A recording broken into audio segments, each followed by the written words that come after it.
அளவு பெயின் இல்லை, நார்மலான ஒரு பேரபிள் பெயின் தான். நார்மல் டெலிவரி ரொம்ப ஈஸிலி பாசிபிள் அப்படின்றத அவங்க உணரும் போது அவங்களையும் மீறி அவங்க என்னை பார்த்து கவலைப்படுறாங்க. ஒரு அம்மா எனக்கு கிஸ் பண்ணுறதை மட்டும்தான் நீங்கள் சொல்கிறீங்க, ஒருத்தவங்க இன்னும் ஒரு ஸ்டெப் போய் நான் காஃபி உங்களுக்கு வாங்கிட்டு சொல்லட்டுமா அப்படின்றாங்க. என் தலையை கிரகிரன்னு சுத்தம். அம்மா உங்களுக்கு தான்மா காஃபி வேணும், உங்களுக்கு என்ன வேணும், டீயா காஃபியா தண்ணியா அப்படின்னு நான் கேட்டுட்டு இருப்பேன்.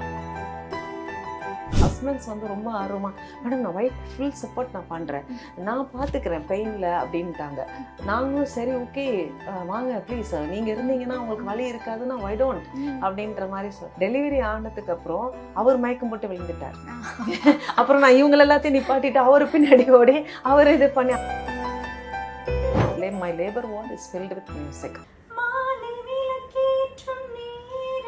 எங்க கிட்ட அழகான ஒரு மதர் இருந்தாங்க. மேடம் நான் ரெடி டெலிவரிக்கு அப்படின்னா, ஓகே சூப்பர், நான் இந்த மாதிரி ஒரு மதர் நான் பார்த்ததே இல்லை, வாங்க அப்படின்னேன். அப்புறம் உள்ளார போய், என்ன மேடம் வலிக்கும், நீங்க வலிக்கல, வா சூப்பர், எனக்கு எல்லாமே வா வாட் கிரீன் பிளேட்யா அப்படிங்கிற மாதிரி நாங்கள்லாம் உட்காந்து, உங்களுக்கு வலிலாம் இல்லையா, நம்ம சீக்கிரமாவே டெலிவரி பார்த்துடலாம் அப்படின்னு.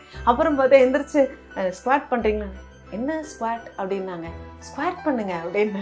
ஸ்குவாட் பண்ணணுமா, அப்புறம் எப்படி டெலிவரி ஆகும் அப்படின்னு. இதை எனக்கு யாருமே சொல்லலையே அப்படின்னாங்க.